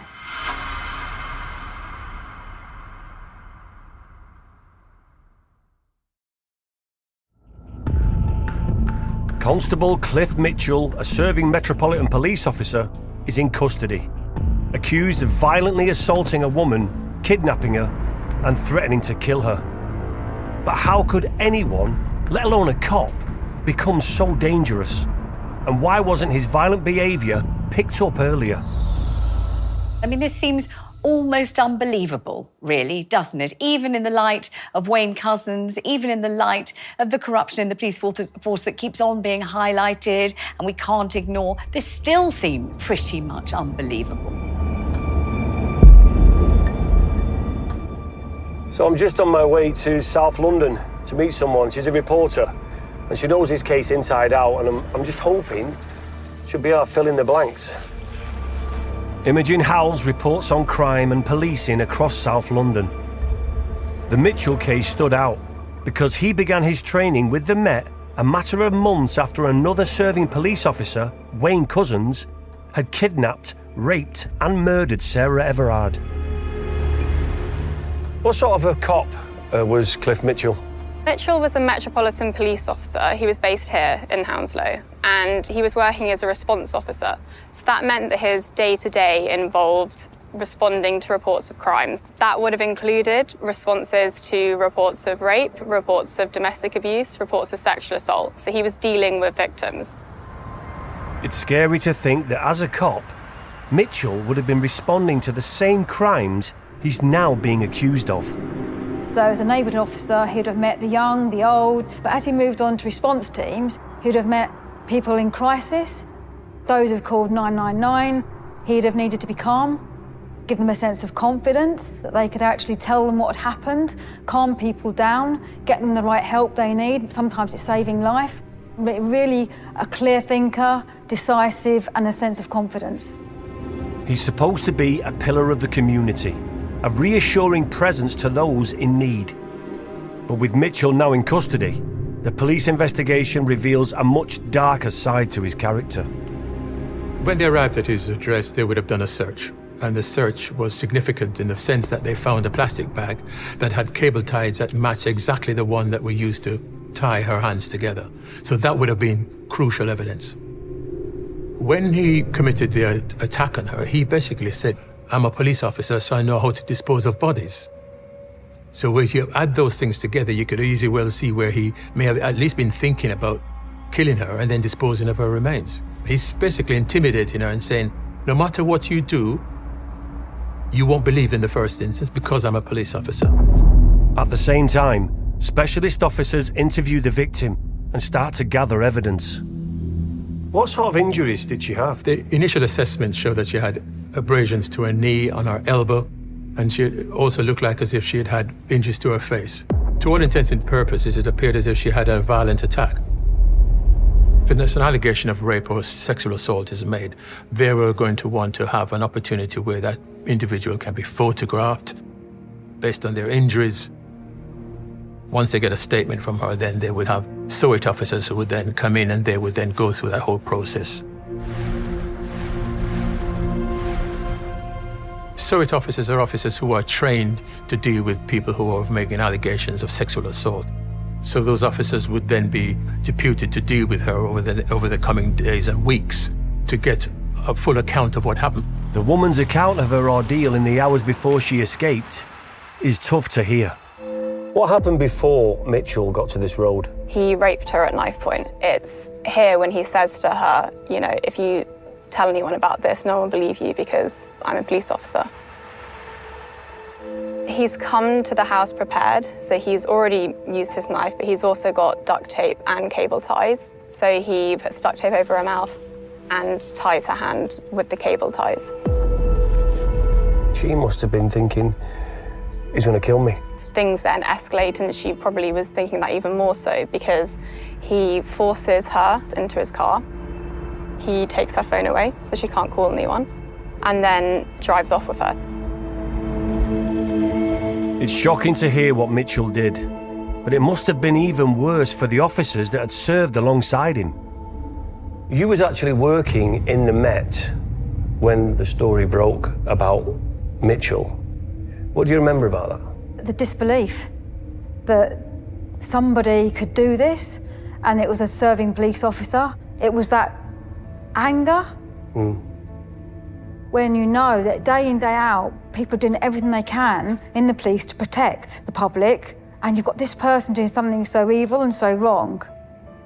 It was just disbelief and shock. And I've sat as a sexual offences investigator during my career with victims of sexual assault, and how inspiring and humbling they are when they come forward and they say their most horrendous things that have happened to them, and then we get them to court, and then you've got somebody like this who's betrayed our trust and all the hard work we've done to encourage victims to come forward. Was it quite a sensitive subject in, it was a need-to-know basis, like to get the facts right and to get the evidence built against Mitchell? I wasn't in the investigation. However, in terms of the work required for that and the management and the impact, obviously the victims have to come first. That was very sensitive in terms of how it was managed, and the whole history then of that officer went backwards to look at what else he'd done, and that's when we went back into his history, where he'd come from, what had happened before he joined the police. I'm curious whether investigating a fellow officer would have made the police's job even harder. It would have been a shock to them, but my personal experience is, because he's a police officer, it made them even more determined because they're thinking, that's one of us. When I was a police officer and you heard about things that they committed, you would be normally frustrated and angry. You know that you've got to go out there and try and prove your worth when you deal with the public and show that you're different. And that's the way I always looked at it. There'll always be bad apples, but when I'm out on the street and I'm with my colleagues, I'd like to think that we give us a different and a better impression of what we're doing. And as the investigation into Mitchell continues, what comes to light is a history of violent abuse. There's multiple rapes and violence with those rapes. In a hospital, a place of safety, he goes in and he rapes her. In a place where someone should feel safe, you're completely vulnerable. Physically, mentally, emotionally, you are vulnerable, and he did that. Well, what does that say about him, though? He's obviously not afraid of being caught. He's not afraid that she's going to scream and tell somebody. Is that because he's a police officer? Does he think he's untouchable? I think this is the really frightening part of this, is the power he must think he has. And that he can go into that environment, which would be busy, and lots going on, and he thinks he's untouchable. He can get away with this. She's never said anything before. He's a police officer, and she won't be believed. The more I learn about what Mitchell was capable of the years of abuse, it must have been terrifying. I mean, he's a serving Met police officer. He's supposed to protect us, and yet he's doing the exact opposite. But what I don't get is how someone supposedly so respectable, who appears honest and good, can also be capable of such evil. To try and help me understand, I'm speaking to psychologist Serena Simmons. How is somebody like Cliff Mitchell able to hide who he is, this horrendous person that he is, from his family and from his friends? What's interesting about Mitchell is he knows when to switch on a particular persona. So we know, obviously, he's a police officer. So seemingly there's something in his psyche where he knows he has to act in a particular way. And that's interesting because in that role, he would have to obviously keep a lid on some of that anger and that rage that he has bubbling underneath. So that shows me, as a psychologist, that he has the capacity to not behave in a particular way. So he's choosing to behave in that dominant way. But what's interesting about that is there are particular people that he chooses to do that to, and they're usually the people that are the most vulnerable. What makes somebody like Cliff Mitchell become the person he is? That's a really good question, and I think it's a question that is on everyone's minds when they see something like this, because he's done something so terrible. Unfortunately, there isn't a clear answer. You would have to look at that on a really individual level and just to kind of unpick his childhood, unpick his life, see what's gone on to inform the way that he shows up in the world, which is actually a very, very violent, a very, very angry man. What we do know from the research is often when people have that level of violence and they display that kind of anger, but some research suggests that actually this is someone who's probably witnessed that in their home growing up. Maybe he saw that kind of thing happen in his household, that he saw things like conflict being resolved by being angry. And so that's like a model he's taken from his childhood and he's carried it forward into his life. But is it being angry, or is it a display of dominance, wanting to dominate, wanting to control? Underlying that anger is the need to dominate, is the need to control. But because he can't do that in a healthy way, you know, he can't assert himself. He doesn't have the capacity to do that in a healthy way. So like you and I might have a conversation. I might say, you know, you've done this has really hurt me. Could we talk about that? And you might do that in a healthy relationship. But maybe he's not witnessed that growing up, so he doesn't have a model. It's not that it excuses him for how he displays his anger, but his way of dominating someone is just to be angry with them, to want to basically control their actions, and that's how he does it. It's really maladaptive, it's not healthy. And all of this was happening under the noses of Mitchell's fellow police officers.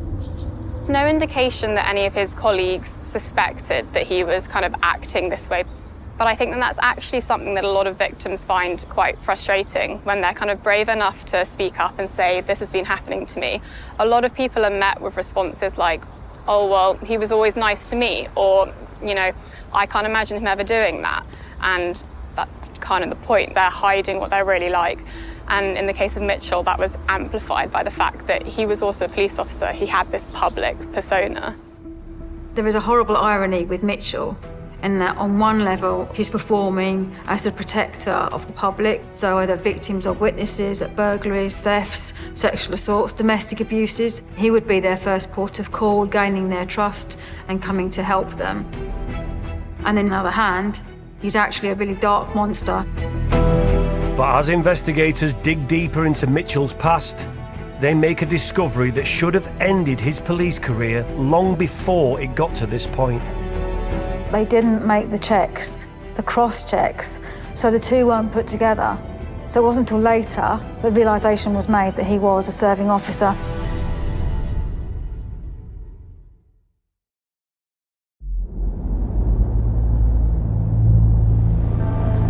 Cliff Mitchell, a serving Met police officer, has been violently abusing a young woman. He threatened her, raped her, and told her if she tried to report him, no one would believe her because he was a cop. She'd been living in constant fear. So why not come forward earlier? I think we still underestimate how hard it is for people to come forward, men and women, who've been raped and sexually assaulted, because sometimes they project a set of shame or embarrassment on themselves, which is totally unfair. But I think we underestimate how hard it is for people to come forward and talk about a sexual offence against themselves. You know, sometimes I have to remind myself that this was all done by a serving police officer, someone we're meant to trust and depend on, someone who's meant to be there at our most vulnerable moments. This is just the ultimate betrayal of that trust. In September 2023, with Mitchell in custody, his former Met colleagues turn their attention to his past. And it's not long before investigators make a disturbing discovery. Earlier that same year, Mitchell had been the subject of a court-issued non-molestation order, a kind of restraining order that no one in the Met had acted on. What is a non-molestation order? It's an order which you can enact in terms of the judge. They can be written in terms of boundaries. If a named person breaks it, the judge can call that person into court. They can be a subject of an arrest. What did the Met do about this non-molestation order when it was issued? So they received it in 2023, but they didn't make the checks in terms of the subject named on the order, whether they're within the police or not. A court-issued non-molestation order is no small thing. It basically says Mitchell was threatening or abusing a person and he needs to keep away for their safety. This is the same guy that's patrolling the streets, supposedly protecting the most vulnerable. Why wasn't he booted out of the Met there and then? Is it unusual that a serving Met police officer has a non-molestation order placed against him? That's very unusual. One of the things that I asked myself was, did his line managers know that that non-molestation order was in place? Because in theory, he should have let his line managers know that he was subject of that. But there were failings in the system which allowed that to go undetected. If you get a non-molestation order, normally it goes to a particular group of officers who would look at the details on it. They would do computer checks. But in this case, it appears as if nothing was done about the non-molestation order. There was no information. And on that order, it doesn't say what occupation you are.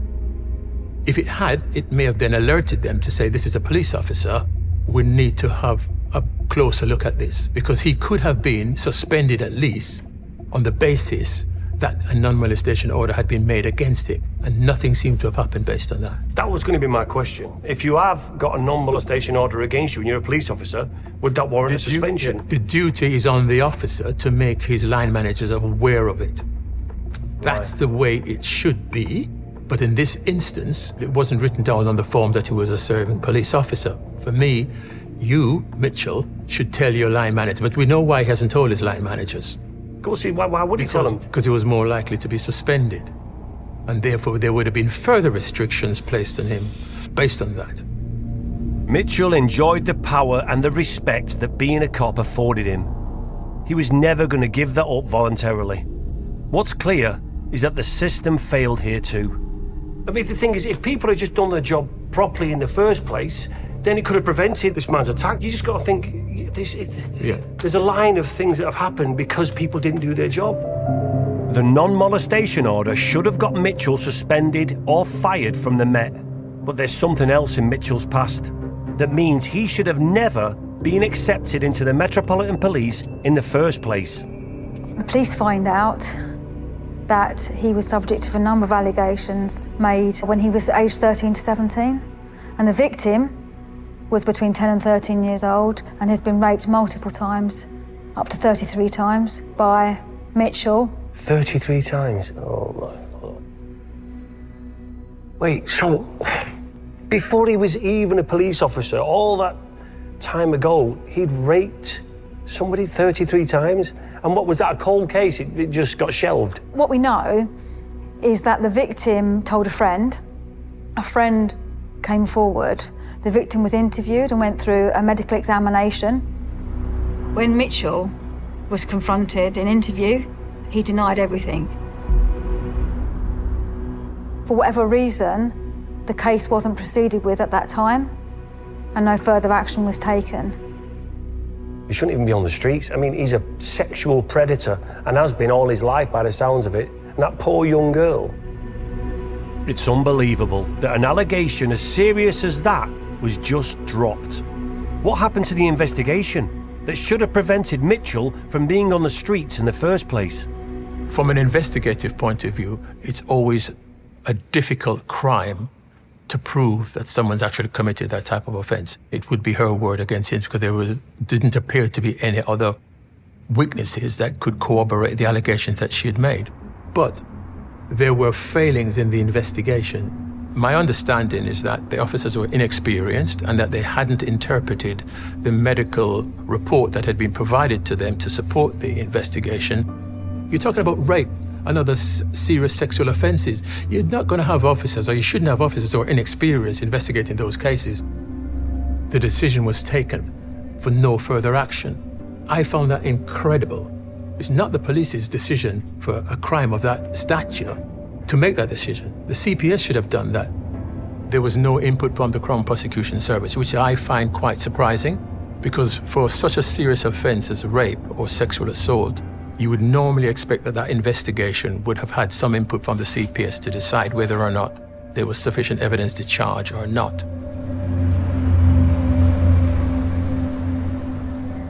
Mitchell was probably thinking to himself, he's untouchable. You know, he's committed these crimes, it's investigated, and nothing happens. So the Met dropped the investigation into Mitchell. What kind of a message does that send? The victim must have been devastated. But what makes me really angry is how, just a few years later, is Mitchell able to join the Met? How is that even possible? When Mitchell joined the force, what sort of vetting process would he have gone through? There would have been a wide-ranging set of checks against his home life and his personal life. I'm looking into his character. So would they look at his past, any red flags? Would they look at all that? They would have done, but not in the detail they should have done. If Mitchell has been accused of raping a child before he became a police officer, how has that not shown up on his record, you know, when going through the vetting process of becoming a police officer? He wouldn't have had a record. There would have been a crime report with his name on, but when we talk about police records, they come with charges and convictions. The fact that the allegations were made 3 years previously, the crime report would have existed, but it wouldn't have formed part of the vetting process.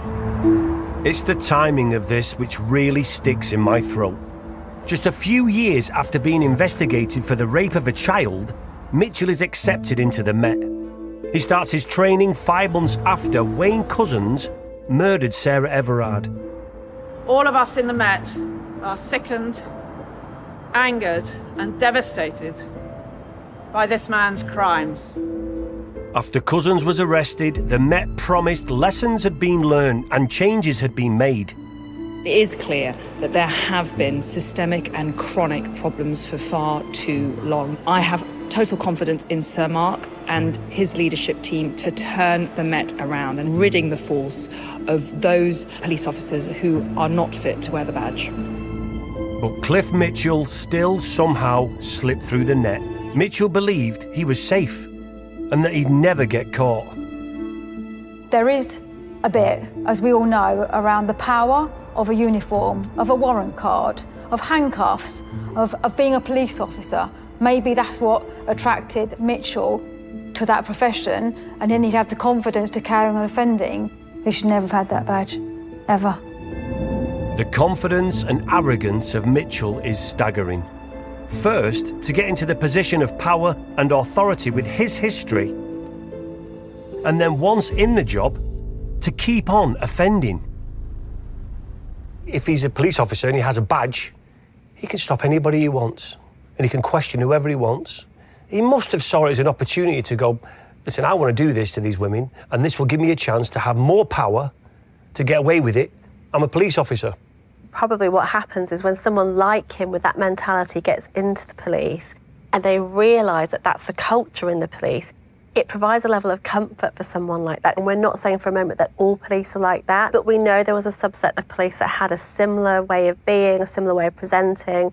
So do you think he learned from his training and being a police officer what to say, how to frighten, how to control women? There will definitely be elements of his job that enabled him to have a deeper understanding of how he should present. So he would have been privy to other victims and other offenders.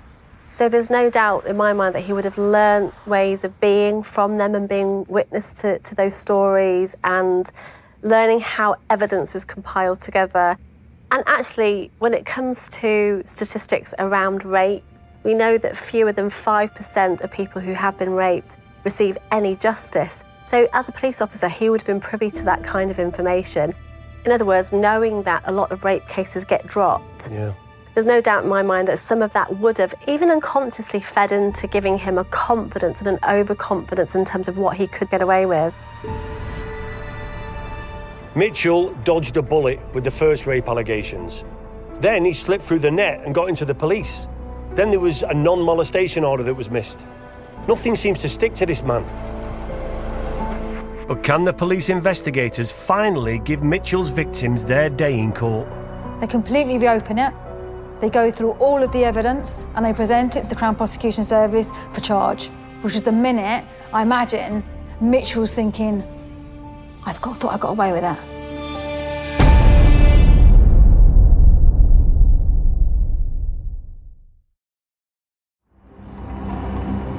In February 2024, now former Metropolitan Police Officer Cliff Mitchell appeared at Croydon Crown Court.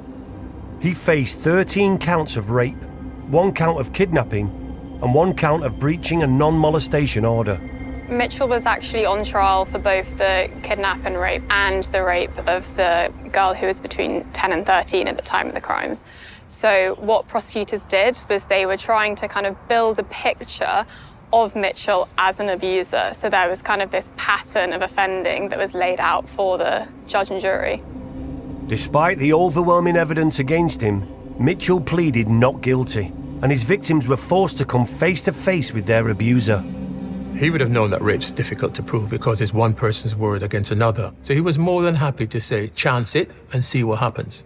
Now, that would have been a harrowing experience for them. Not only had they got to face him whilst he's standing in the dock, they were going to have to relive all those horrible experiences that they went through. But he wanted to have the narrative. He wanted to have that control right up until the end, where he says, you come and you give that evidence, and I'm going to sit there and I'm going to smirk and I'm going to do whatever I want to do in that box. But you're going to relive that experience. One victim told him that he deserved to spend the rest of his life in prison. She described him as the devil. And another victim called him a pathetic excuse for a man. And so they got their moment to kind of respond to him. He showed no remorse. There was no awareness of the devastation that he had caused. When it came to sentencing, what did Mitchell actually get? So Mitchell was found guilty on all counts, and he was sentenced to life imprisonment with a minimum term of just under 14 years. But Mitchell actually appealed that sentence. So he appealed it, supposedly on the grounds of previous good character. But that judge actually rejected that appeal and increased his sentence to just under 18 years. After seeing their abuser walking the streets for years, not only as a free man, but as a police officer, seeing him convicted must have been a massive relief for his victims. In terms of the victim that was told back in 2017, no further action was going to be taken, I can't speak for her, and I don't think that sentencing can ever match or take away what's happened, but it does give some relief to the victims that they have been listened to and believed, and the perpetrator's been sentenced. In the early part of my career, I was a sexual offences trained officer, and I met many, many men and women who were very inspiring and humbling in terms of how they were determined to get their voice heard. What advice would you give to anybody who was contemplating coming forward? Being unknown is what scares people from coming forward. Will I be heard? Will I be listened to? It's a great question, because there's also the fear of the perpetrator's more powerful. They have more money, they have more influence. Or he's a police officer. Or he's a police officer. So you must come forward, your voice will be heard. The police will support you in your allegations, what you have to say, and do everything we can to get the perpetrators to court. With Mitchell safely behind bars, there are serious questions as to how this monster could have ever been allowed to join the Met in the first place. They were already aware that there had been an allegation of rape and sexual assault against him. There was an opportunity at that point to weed him out, to say, thank you, Mr. Mitchell, but we don't think you're suitable to be a police officer. They didn't take that opportunity. 100%. Any doubt, don't give them the badge. Don't give them that power. The police have to have I would use the word balls at times to say, look, we're not going to have you working for us as a police officer because we're not happy with X and Y. It's no point skirting around it sometimes and thinking, well, we need to be careful as to the reasons every time as to why. If you've got some suspicions, that should be enough. Most police officers join with the intention of being professional, serving the public. Protecting people. Protecting people. 99.9%, that's what happens. But you will have a few officers who join with that intention to start with, but the moment that they get that warrant card, that badge, it changes their attitude. They see that as something that gives them more power. And this is the same year as Wayne Couzens rapes and kills Sarah Everard. And what did they learn? There was red flags all over this guy, and he got through the net. It's just the same question that runs through my head is, did he become a police officer to try to use his power and his position to abuse her on anybody else that he felt like doing so, and knowing he'd probably get away with it? You'd like to think that the Met has learned from its mistakes over the years. And I know they'll say now that they've got much more robust systems in place for vetting, and they've got more staff, and they're trained. That's no consolation for those victims that have suffered at the hands of somebody making the wrong decision. If you've got a doubt, leave them out. But Mitchell was allowed to join the Met and served just over 2 years before being found out. In that time, he used his power to intimidate and abuse his victims. They suffered appallingly. But he also abused the trust that we, the public, put in the police to keep us safe when we're at our most vulnerable. Every time someone like Mitchell comes out, that just gets eroded. Yeah, and then what happens is the public see this and they think, well, what do the police do? Who can we trust? Who can we speak to? What is the police now? And then people's views of us change immensely. How do the police force build the trust between the public and the police? There's a whole raft of measures that are being taken. Retrospectively, the Met in particular are going back on previous people that are flagged up, and they are expediting people, thousands of people out of the force quickly through accelerated misconduct processes. There's a new approach being taken, so rather than wait for criminal trials, they are actually getting rid of people straight away so they can't be on duty. So the officers are taken off duty immediately. What they are dealing with is a whole cultural change, a need for cultural reform and change. They have those offenders like Mitchell, but they've also got those that are complicit when they don't do anything about it, or they join WhatsApp groups, or they have nicknames and they let the offending happen. What would you say to somebody who did say that then and say, well, look, if he's amongst you, how many more are they? The size of the Met in itself, they have 30,000 plus. 30,000 plus. Some forces in the UK are only 1,000. Right. So if when you put it in perspective, there's a lot more people, obviously, which we could find badly behaving, horrendously behaving within the Met. Although that won't be much comfort to the survivors of Mitchell's abuse, who went through hell to bring him to justice and who were brave enough to address him directly at his trial. You have shown no remorse for what you did to us. You are a pathetic excuse for a man. You deserve to spend the rest of your life in a cell because you are a serious danger to every woman walking the streets. You think he would have ever stopped if he hadn't been caught? Absolutely not. There's no way he would have stopped. It's so deeply ingrained in their personality. It's who they are. He was dominant, he was controlling, he was manipulative, he was a rapist.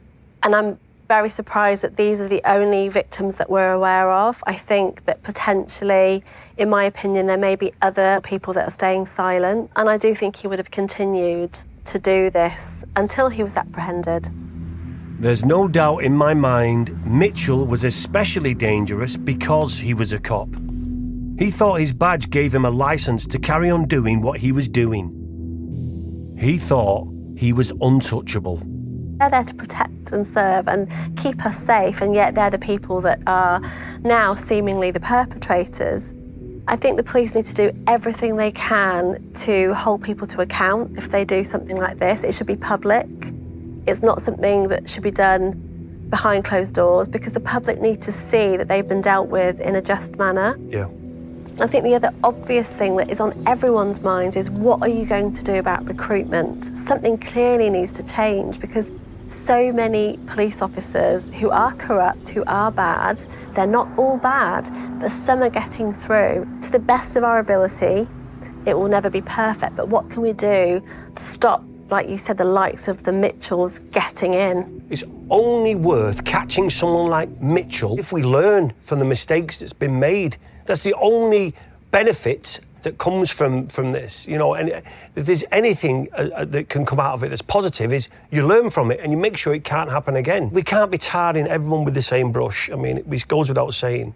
There's a lot of great police out there and they must be as upset and as angry as everybody else when they see this because it just erodes all the trust for any general public with the police.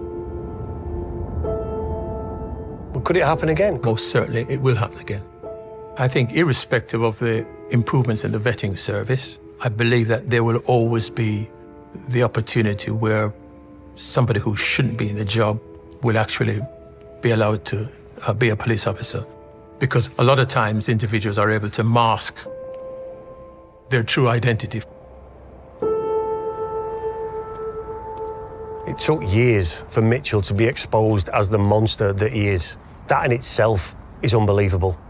He should have been tried for his earlier crimes. He shouldn't have been a police officer in the first place. I'm sure lessons have been learned, but that's not much of a comfort for them victims who showed so much strength to come forward in the first place.